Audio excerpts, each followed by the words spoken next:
வெள்ளியங்கிரி மலை தான் பார்க்க போறோம். வெள்ளியங்கிரி மலை எங்க இருக்குன்னு பார்த்தோம்னா, கோயம்புத்தூர்லேருந்து பூண்டி, கோயம்புத்தூர்லேருந்து சரியா 30 கிலோமீட்டர். அங்கேருந்து பூண்டின்ற இடம் இருக்கு. எங்க இருக்குன்னா, இந்த ஈஷா யோகா இருக்கு இல்லைங்களா?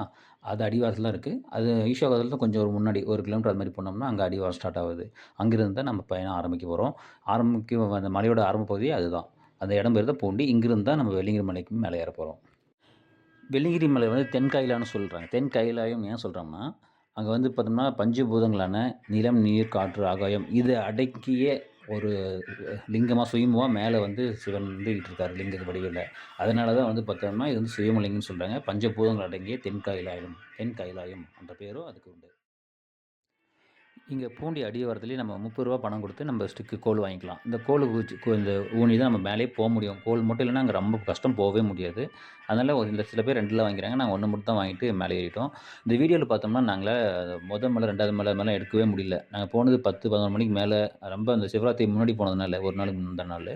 ரொம்ப கூட்டம். அளவு கடந்த கூட்டம்னால என்னால வீடியோ எடுக்க முடியல. நாங்க 5 பேர் பக்கம் போனோம். ஆனா போனவங்க யாருமே அந்த கூட்டத்த பயந்து திரும்பி வந்துட்டாங்க. நம்ம 2 நாள் ஆயிடுன்ட்டு. நான் மட்டும் சிவன் மேல கொண்ட பக்தியினால போய் பார்த்தே ஆகணும்னு சொல்லி நான் கிளம்பி போய் பார்த்துட்டு வந்துட்டேன். அதனால என்னால முடிஞ்ச அளவுக்கு வீடியோ எடுத்து நான் தொகுத்துருக்கேன். அதுதான் எங்களால இப்ப நானு உங்களுக்காக போட்டு வீடியோவா தொகுத்துருக்கேன். இந்த வெள்ளியங்கிரி மலை எப்படி ஃபர்ஸ்ட்டு கண்டுபிடிச்சாங்கன்னு நம்ம பெரியவங்கள கேட்கும்போது, அங்க ஒரு சுவாரஸ்யமான ஒரு தகவல் கிடைச்சது. என்னன்னு பார்த்தோம்னா, இந்த வெள்ளியங்கிரி மலை வந்து பார்த்தோம்னா, ஆரம்பத்தில யாருக்கும் தெரியாத மேல வந்து சுயமாயிட்டு இருக்க லிங்கம் வந்து யாருக்கும் தெரியல. அது என்னன்னு பார்த்தா, கீழ வந்து வெள்ளியங்கிரின்ற ஒரு விவசாயி. அவர் வந்து மாடுங்கள்லாம் வச்சு பால் கறந்துட்டு வியாபாரம் பண்ணியிருக்காரு. அவரு மாடு ஒண்ணு பார்த்தீங்கன்னா, ஒரு குறிப்பிட்ட டைம் ஆனா காணாம போயிடுது. எங்க போயிடுது, அது மலை மேல போயிட்டு எங்கேயோ போயிட்டு காணாம போயிட்டு அந்த குறிப்பிட்ட டைமுக்கு ரிட்டர்ன் வீட்டுக்கு வந்துருது. தொடர்ந்து இந்த மாடு வந்து பால் கறக்காம, ஆனா டைமிங் ஆனா போயிட்டு இது மாரி மிஸ் ஆயிட்டு கரெக்ட்டா வருது. எங்க போகுது, எங்க வருதுன்னு தெரியாம இப்படி இருக்குமேன்னு சொல்லிட்டு ஒரு நாளைக்கு ஃபாலோ பண்ணி கண்டுபிடிக்கலாம். அப்படின்னு சொல்லிட்டு அந்த வெள்ளியங்கிரின்றவரு அந்த மாட ஒரு நாள் ஃபாலோ பண்றாரு. அது மாரி மதிய டைம்ல கிளம்பி போனது, போய் சேர்றது ஒரு 5 மணி, 6 மணி அந்த மாரி டைம்ல போயிட்டு சுயம்புவா மேல இருக்கிற நம்ம லிங்கத்தில பால் வந்து சொரப்புடுது அங்கே மாடு, லிங்கத்துக்கு. விட்டுட்டு அப்புறம் மாடு மேல் கீழ இறங்கி வந்து அவங்க இடத்துக்கு வந்துடுது. மடியில பால் இல்ல. அப்போ தான் தெரிய வருது அவருக்கு, இந்த மாடு வந்து தெய்வத்தோட அனுகிரகத்தினால தான் மேல போயிட்டு அங்க பால் குடுத்துட்டு வருதுன்னு ஃபாலோ பண்ணி கண்டுபிடிச்சது தெரிஞ்சுக்கிறாரு. அன்னையிலிருந்து தான் மேல வந்து அங்க ஒரு லிங்கம் இருக்குன்றது இந்த வெள்ளியங்கிரின்றத கண்டுபிடிக்கிறாரு.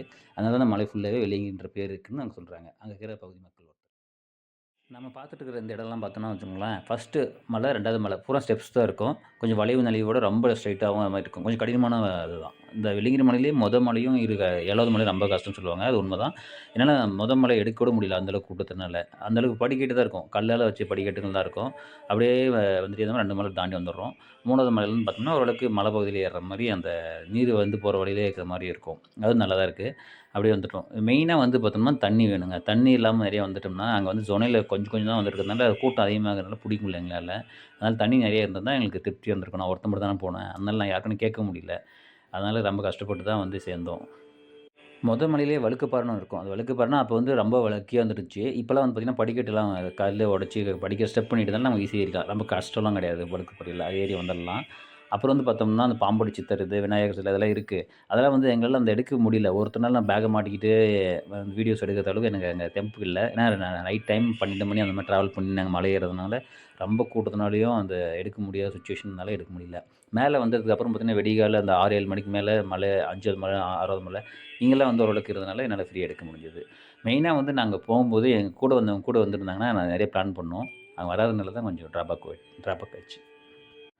4 மலை தாண்டி வந்ததுக்கப்புறம் பார்த்தோம்னா, 5வது மலையில சின்ன சின்ன பொட்டிக்கடை மாரி சின்ன ஷெட் மாரி போட்டிருப்பாங்க. ஓலையிலேயே அங்க இருக்கிற மலைவாழ் ட்ரைபல்ஸ் மாரி யாரோ இருக்கிறாங்க அங்க. அவங்கலாம் வந்து பார்த்தோம்னா, சிம்பிளா அந்த பால் மாரி, தயிர் ஏதாச்சும் வெண்ணெய் மாரி கொஞ்சம் எடுத்து வச்சுட்டு, மோர் மாரி, இல்லைனா வந்து தர்பூசணி கொஞ்சம் வெயிட் பண்ணி ஒரு பீஸ் வந்து 50, 100 அப்புறம் ஒரு கொஞ்சம் இந்த கொண்ட கடலை அது மாரிலாம் ரூ. 50 அது மாரி எக்கச்சக்க ரேட்டு தான் இருக்கும். ஏன்னா வேற வழியே கிடையாது. நான் அத வாங்கி தான் ஆகணும். எதுவும் கிடைக்காதனால. தண்ணி அவங்களுக்கும் பயங்கர டிமாண்ட் தான். ரொம்ப கஷ்டப்பட்டு தான் வந்து சேர்ந்தோம். மெயின் காரணம் பார்த்தோம்னா, தண்ணி நெறைய பேர் வச்சுட்டுருக்காங்க. முன்னே வந்து அனுபவப்பட்டவங்க தண்ணி எடுத்து வந்திருக்காங்க. ஆனா, அவங்க யாருமே நம்ம தவிச்சு வாங்கி தண்ணி அது மாரி அவ்வளோ கஷ்டப்பட்டு அங்க இருந்தாலே அவங்க யாரும் குடுக்க மாட்டாங்க. கேட்கறதுக்கு மனசு இல்லாம, நான் கிட்டத்தட்ட ஒரு 4, 5 மணி நேரமா ரொம்ப ட்ரையா தண்ணி தாகம் எடுத்துட்டு 6வது மலை வந்து ரீச் பண்ண தான் தண்ணி கிடைச்சது. அது வரையும் ரொம்ப கஷ்டப்பட்டு தான் நான் வந்து சேர்ந்தேன். இங்க இந்த 6வது மலையில தான் ஒரு சமமான பகுதி. ஒரு சின்ன ஆறு மாரி நீரோட இருக்கும். இங்க தான் வந்து பார்த்தோம்னா, நம்ம குளிச்சுட்டு இங்க தண்ணீய வந்து குளத்திலேயே ஒரு லிங்கம் இருக்கும். அது குளிச்சு நம்ம தொட்டு வணங்கிட்டு, இங்க வந்து விபூதி இட்டுட்டு, இந்த இடத்துல பார்த்தோம்னா கல்லு நெறைய வச்சு அந்த இடத்துல விபூதி இருக்கும். வாங்கி த த குளிச்சுட்டு விபூதி இட்டுட்டு மேலே ஏறணும்னா 7வது மலைக்கு மேலே நம்ம சாமி பார்க்க போயிடலாம். இங்கேருந்து அப்படி கிளம்பி போயிட்டே இருக்கும்போது பார்த்தோம்னா, இங்க 2 ஜொனம் இருக்கும் பக்கம். அங்க குடிக்க தண்ணி இருக்கு. அங்க வேண்டுறவங்க பயன்படுத்திக்கலாம். எடுத்து யூஸ் பண்ணிக்கிட்டு அப்படியே ஏற ஆரம்பிச்சோம்னா, இங்க தான் வந்து கிட்டத்தட்ட திருநீர்மலைன்னு சொல்றாங்கன்னு நெனைக்கிறேன். மண்ணெல்லாம் ரொம்ப சாஃப்ட்டா இருக்கும். ரொம்ப நைஸா இருக்கும். காத்துலாம் அதிகமா அடிச்சுச்சுன்னா, நம்ம புகை மாரி வந்து ரொம்ப டிஸ்டர்ப் ஆயிடும்.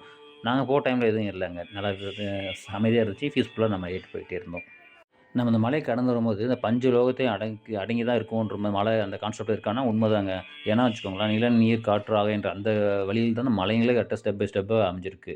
அந்த வி வி விபூதின்னு சொல்றாங்களே, திருநீர் மல்ற மாரி பார்த்த மலையில, அப்படியே வந்து அந்த அளவுக்கு ஹீட்டா இருக்கும். நீங்க கால்ல வச்சீங்கன்னா, கால் வந்து அப்படியே நெருப்பு மாரி சுடும். அந்த அளவுக்கு ஹீட்டா இருக்கு.